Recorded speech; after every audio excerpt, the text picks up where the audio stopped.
എല്ലാ വിദ്യാർത്ഥികൾക്കും പുതിയൊരു വീഡിയോയിലേക്ക് സ്വാഗതം. ഈ വർഷത്തെ +1 ഫസ്റ്റ് അലോട്ട്മെൻറ്റ് റിസൾട്ടുകൾ പ്രസിദ്ധീകരിച്ചു. പല വിദ്യാർത്ഥികളും ചോദിക്കുന്ന പ്രധാനപ്പെട്ട സംശയമാണ് ടെമ്പററി അഡ്മിഷനെക്കുറിച്ചും അതുപോലെ തന്നെ പെർമനൻറ്റ് അഡ്മിഷനെക്കുറിച്ചും. അപ്പോൾ വിദ്യാർത്ഥികൾക്ക് എന്താണ് ടെമ്പററി അഡ്മിഷൻ, അതുപോലെ എന്താണ് പെർമനൻറ്റ് അഡ്മിഷൻ എന്നിങ്ങനെയുള്ള കാര്യങ്ങളും അതുപോലെ തന്നെ ഏത് അലോട്ട്മെൻറ്റ് വരെ നിങ്ങൾക്ക് ഇനി ഈ ഒരു ടെമ്പററി അഡ്മിഷനിൽ തുടരാം എന്നുള്ളതും വിദ്യാർത്ഥികൾക്ക് ഈ ഒരു വീഡിയോ വഴി മനസ്സിലാക്കാൻ സാധിക്കുന്നതാണ്. സാധാരണഗതിയിൽ വിദ്യാർത്ഥികൾ ഓപ്ഷൻ നൽകിയത് നിങ്ങൾക്ക് എത്രാമത്തെ ഓപ്ഷനാണോ ഈ നിങ്ങൾ നൽകിയ ഓപ്ഷനിൽ നിന്നും ലഭിച്ചിട്ടുള്ളത് അതിനനുസരിച്ചിട്ടാണ് നിങ്ങൾ ടെമ്പററി അല്ലെങ്കിൽ പെർമനൻറ്റ് അഡ്മിഷൻ നേടേണ്ടത്. ഒരു ഉദാഹരണത്തിന് ഒന്നാമത്തെ ഓപ്ഷനാണ് നിങ്ങൾക്ക് അലോട്ട്മെൻറ്റ് കിട്ടുന്നതെങ്കിൽ നിങ്ങൾ നിർബന്ധമായിട്ടും ഫീസ് അടച്ച് സർട്ടിഫിക്കറ്റ്സും കൊടുത്തുകൊണ്ട് പെർമനൻറ്റ് അഡ്മിഷൻ നേടണം. അതായത് സ്ഥിരപ്രവേശനം. കാരണം നിങ്ങളുടെ ഒന്നാമത്തെ ഓപ്ഷൻ്റെ മുകളിലായിട്ട് മറ്റൊരു ഓപ്ഷനുകളൊന്നും ഇല്ലാത്തത് കൊണ്ട് തന്നെ വിദ്യാർത്ഥികൾ നിർബന്ധമായിട്ടും പെർമനൻറ്റ് അഡ്മിഷനാണ് നേടേണ്ടി വരിക.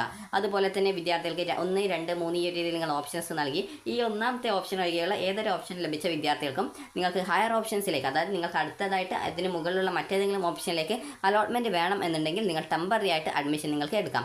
ടെമ്പററി എന്ന് പറഞ്ഞാൽ നിങ്ങളുടെ സർട്ടിഫിക്കറ്റ്സ് മാത്രം നൽകണം. അഡ്മിഷൻ ഫീസോ മറ്റ് ഫീസുകളോ ഒന്നും നൽകേണ്ടതില്ല.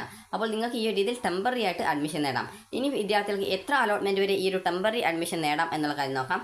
3 അലോട്ട്മെൻറ്റ് വരെ നിങ്ങൾക്ക് ഈ ഒരു ടെമ്പററി അലോട്ട്മെൻറ്റ് തുടരാവുന്നതാണ്. കാരണം ഈ ഒരു തേർഡ് അലോട്ട്മെൻറ്റ് നിലവിൽ ഉണ്ട്. അപ്പോൾ ഈ തേർഡ് അലോട്ട്മെൻറ്റ് ഉണ്ടോ എന്നുള്ളത് എങ്ങനെ മനസ്സിലാക്കും എന്നുള്ളത് പല വിദ്യാർത്ഥികൾക്കുമുള്ള സംശയമായിരിക്കും. അപ്പോൾ ഇവിടെ നിങ്ങൾക്ക് first allotment result publishing press release എന്നുള്ള ഒരു ഓപ്ഷൻ, അതായത് ഒരു സർക്കുലർ നൽകിയിട്ടുണ്ട്. അപ്പോൾ ആ ഒരു ലിങ്ക് നിങ്ങൾ ക്ലിക്ക് ചെയ്യുക. അതിനുശേഷം അത് ജസ്റ്റ് നിങ്ങൾ ഓപ്പൺ ചെയ്യുന്ന സമയത്ത് നിങ്ങൾക്ക് ഇവിടെ കാണാനായിട്ട് സാധിക്കുന്നതാണ്. അതായത് ഇതുവരെ അപേക്ഷിക്കാൻ കഴിയാത്തവർക്ക് 3ാമത്തെ അലോട്ട്മെൻറ്റിന് ശേഷം സപ്ലിമെൻ്ററി അലോട്ട്മെൻറ്റിനായിട്ട് പുതിയ അപേക്ഷകൾ സമർപ്പിക്കാവുന്നതാണ്. അപ്പോൾ ഇവിടെ പ്രത്യേകം മെൻഷൻ ചെയ്തിട്ടുണ്ട് 3ാമത്തെ അലോട്ട്മെൻറ്റ് എന്ന് പറഞ്ഞുകൊണ്ട് മെൻഷൻ ചെയ്തിട്ടുണ്ട്. അപ്പോൾ നിങ്ങൾക്ക് മനസ്സിലാക്കാം ഈ ഒരു 3ാമത്തെ അലോട്ട്മെൻറ്റ് ഉണ്ട് എന്നുള്ള കാര്യം നിങ്ങൾക്ക് മനസ്സിലാക്കാം. അപ്പോൾ ഈ ഒരു തേർഡ് അലോട്ട്മെൻറ്റ് വരെ വിദ്യാർത്ഥികൾക്ക് ഈ ഒരു ടെമ്പററി ആയിട്ട് അഡ്മിഷൻ തുടരാവുന്നതാണ്. അപ്പോൾ ടെമ്പററി അഡ്മിഷൻ തുടരുമ്പോഴും ഒരു പ്രത്യേക കാര്യങ്ങളുണ്ട്. അക്കാര്യം വിദ്യാർത്ഥികൾ പ്രത്യേകം ശ്രദ്ധിക്കുക. അതായത് നിങ്ങൾക്ക് നേരത്തെ പറഞ്ഞതുപോലെ തന്നെ 1, 2, 3, 4, 5 ഈ ഒരു രീതിയിൽ ഒരു 10 ഓപ്ഷൻസ് നിങ്ങൾ നൽകിയെന്ന് കരുതുക. ഈ ഒരു 10 ഓപ്ഷൻസിൽ നിങ്ങൾക്ക് ലഭിച്ചിട്ടുണ്ടായിരുന്നത് 6ാമത്തെ ഓപ്ഷനാണ് ഇപ്പോൾ കിട്ടിയതെന്ന് കരുതുക. അപ്പോൾ നിങ്ങൾ അവിടെ ടെമ്പററി അഡ്മിഷൻ എടുക്കുന്നു. ആ ഒരു കോഴ്സ് പഠിക്കാൻ താല്പര്യമില്ല, ഇതിന് മുകളിലുള്ള 1 മുതൽ 5 വരെയുള്ള ഏതെങ്കിലും ഓപ്ഷനാണ് നിങ്ങൾക്ക് കിട്ടുന്നതെങ്കിൽ നിങ്ങൾക്ക് അടുത്ത അലോട്ട്മെൻറ്റ് കിട്ടുന്ന സമയത്ത് അങ്ങോട്ടേക്ക് മാറാമെന്നുള്ളൊരു ചിന്ത നിങ്ങൾക്കുണ്ട്. അപ്പോൾ അതുകൊണ്ട് തന്നെ ആദ്യം ഇപ്പോൾ ലഭിച്ച സ്കൂളിൽ ടെമ്പററി ആയിട്ട്, അത് താൽക്കാലികമായിട്ട് അഡ്മിഷൻ നേടുന്നു. അപ്പോൾ അങ്ങനെ അഡ്മിഷൻ നേടിയിട്ട് നിങ്ങൾക്ക് അടുത്ത അലോട്ട്മെൻറ്റ് തേർഡ് അലോട്ട്മെൻറ്റ് വരെ ഒരു സ്കൂളിലും അലോട്ട്മെൻറ്റ് കിട്ടിയിട്ടില്ലെങ്കിൽ ഇപ്പോൾ കിട്ടിയ സ്കൂളിൽ നിങ്ങൾക്ക് പെർമനൻറ്റ് അഡ്മിഷൻ എടുക്കാവുന്നതാണ്. അതുപോലെ തന്നെ വിദ്യാർത്ഥികൾക്ക് ഇനി അടുത്ത അലോട്ട്മെൻറ്റിൽ മറ്റൊരു ഓപ്ഷനാണ് കിട്ടിയതെന്ന് കരുതുക. ഇപ്പോൾ 6ാമത്തെ ഓപ്ഷനാണ് കിട്ടിയിട്ടുള്ളത്. അടുത്ത അലോട്ട്മെൻറ്റിൽ നിങ്ങൾക്ക് ഒരു 4ാമത്തെ ഓപ്ഷനിലേക്കാണ് അലോട്ട്മെൻറ്റ് കിട്ടിയിട്ടുള്ളത് എന്ന് കരുതുക. അപ്പോൾ അങ്ങനെ കിട്ടുന്ന സമയത്ത് ഈ ആദ്യം ലഭിച്ച സീറ്റ് പോവുകയും പിന്നീട് പുതിയ ആ ഒരു കോഴ്സ് ഏത് സ്കൂളിലാണോ നിങ്ങൾ ഓപ്ഷൻ വെച്ചിട്ടുണ്ടായിരുന്നത് ആ ഒരു സ്കൂളിൽ പോയിട്ട് അഡ്മിഷൻ നേടേണ്ടതായിട്ടും വരും. അതുപോലെ തന്നെ വിദ്യാർത്ഥികൾക്ക് നിങ്ങൾ നൽകിയ ഹയർ ഓപ്ഷൻസിൽ, അത് നിങ്ങൾക്ക് ഇപ്പോൾ കിട്ടിയ ഓപ്ഷൻ്റെ മുകളിലുള്ള ഏതെങ്കിലും ഓപ്ഷൻസ് ഒഴിവാക്കണമെന്നുണ്ടെങ്കിൽ അഡ്മിഷൻ നേടുന്ന സമയത്ത് സ്കൂളിൽ നിന്ന് നിങ്ങൾക്കൊരു ഫോം കിട്ടും. ആ ഒരു ഫോം ഫില്ല് ചെയ്ത് ഏത് ഓപ്ഷനാണ് ഒഴിവാക്കേണ്ടത് എന്നുള്ളത് കറക്റ്റായിട്ട് മനസ്സിലാക്കിയിട്ട് മാത്രം ഓപ്ഷൻ, ആ ഒരു സ്കൂളിൻ്റെ കോഡും അതുപോലെ ആ ഒരു കോഴ്സിൻ്റെ കോഡും നിങ്ങളുടെ ഓപ്ഷൻ നമ്പർ എത്രാമതാണ് എന്നുള്ള കാര്യം കൂടി കറക്റ്റായിട്ട് രേഖപ്പെടുത്തിയിട്ട് നൽകിയാൽ ആ ഒരു ഏത് ഓപ്ഷനാണ് റിമൂവ് ചെയ്യേണ്ടത് അത് റിമൂവ് ചെയ്ത് കൊടുക്കാൻ സാധിക്കും. അതുപോലെ തന്നെ വിദ്യാർത്ഥികൾക്ക് ഈ ഒരു, അതായത് ഇനി അടുത്ത തേർഡ് അലോട്ട്മെൻറ്റ് സമയത്ത് നിങ്ങൾക്ക്, അതായത് തേർഡ് അലോട്ട്മെൻറ്റിൽ നിങ്ങൾക്കിപ്പോൾ ഒരു ഉദാഹരണം പറയുകയാണെങ്കിൽ നിങ്ങൾക്ക് ഒരു ഉദാഹരണത്തിന് 2ാമത്തെ ഓപ്ഷനാണ് തേർഡ് അലോട്ട്മെൻറ്റിൽ കിട്ടുന്നത് എന്ന് കരുതുക. അപ്പോൾ അല്ലെങ്കിൽ നിങ്ങൾക്ക് ഈ ഒരു തേർഡ് അലോട്ട്മെൻറ്റിൽ 4ാമത്തെ ഓപ്ഷൻ തന്നെയാണ്, മാറ്റമൊന്നുമില്ല എങ്കിൽ കൂടി നിങ്ങൾക്ക് എവിടെയെങ്കിലും നിങ്ങൾ ടെമ്പററി അഡ്മിഷൻ എടുത്തിട്ടുണ്ടെങ്കിൽ ഈ ഒരു തേർഡ് അലോട്ട്മെൻറ്റ് സമയത്ത് നിങ്ങൾക്ക് പെർമനൻ്റ് ആയിട്ട് അഡ്മിഷൻ നേടാനായിട്ട് സാധിക്കുന്നതാണ്.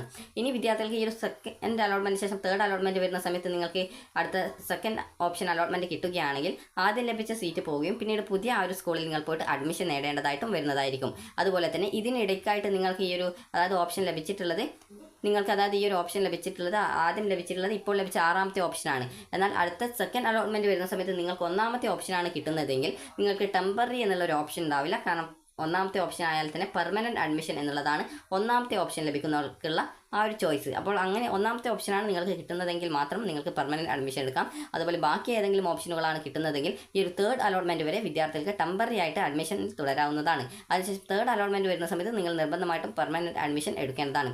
ഇനി വിദ്യാർത്ഥികൾ ചോദിച്ച കാര്യമാണ് ഈ ഒരു അഡ്മിഷന് പോകുന്ന സമയത്ത് എന്തൊക്കെ ഡോക്യുമെൻറ്റുകൾ കൊണ്ടുപോകണം എന്നുള്ളത്. ഒന്നാമത്തെ നിങ്ങളുടെ SSLCയുടെ സർട്ടിഫിക്കറ്റ്, ഒറിജിനൽ കിട്ടാത്തവർക്ക് നിങ്ങൾ റിസൾട്ട് നോക്കിയപ്പോൾ ലഭിച്ച ആ ഒരു പ്രിൻ്റ് ഔട്ട് ഉപയോഗിക്കാം. ഇനി 2ാമത്തേത് TC ആണ്.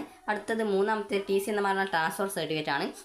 നിങ്ങൾ 10ാം ക്ലാസ്സിൽ പഠിച്ച സ്കൂളിൽ നിന്ന് നിങ്ങൾക്കൊരു A4 ഷീറ്റിൽ ഒരു പ്രിൻ്റ് എടുത്ത് ട്രാൻസ്ഫർ സർട്ടിഫിക്കറ്റ് എന്ന് പറഞ്ഞിട്ട് സ്കൂളിലെ സീലൊക്കെ വെച്ചിട്ട് തന്നിട്ടുണ്ടാകും. അതാണ് ട്രാൻസ്ഫർ സർട്ടിഫിക്കറ്റ്. ഇനി അടുത്തതായിട്ടുള്ളതാണ് ഈ ഒരു, അതായത് കോഴ്സ് ആൻഡ് കോൺടാക്ട് സർട്ടിഫിക്കറ്റ്.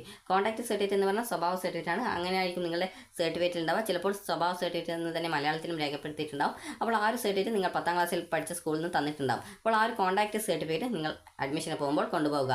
ഈ ഒരു TCയും കോൺടാക്ട് സർട്ടിഫിക്കറ്റും നിർബന്ധമായിട്ടും കൊണ്ടുപോകേണ്ടതാണ്. കാരണം ഇത് ഒറിജിനൽ തന്നെ അഡ്മിഷനായിട്ട് ആവശ്യമാണ്. അതുപോലെ തന്നെ 4ാമത്തേത് എന്ന് പറയുന്നത് നിങ്ങൾക്ക് ആധാർ കാർഡ് ഉണ്ടെങ്കിൽ ആധാർ കാർഡിൻ്റെ ഒരു കോപ്പി എടുക്കുക. അതുപോലെ തന്നെ നിങ്ങൾക്ക് അടുത്തതായിട്ടുള്ളത് നിങ്ങളുടെ ഒരു ഫോട്ടോ ആണ്. ഒരു ഫോട്ടോ ജസ്റ്റ് കയ്യിലെടുക്കുക. അത് പ്രത്യേകിച്ച് ആവശ്യമൊന്നുമില്ലെങ്കിൽ ജസ്റ്റ് ഒരു ഫോട്ടോ, 1-2 ഫോട്ടോ കയ്യിൽ എടുക്കേണ്ടതാണ്.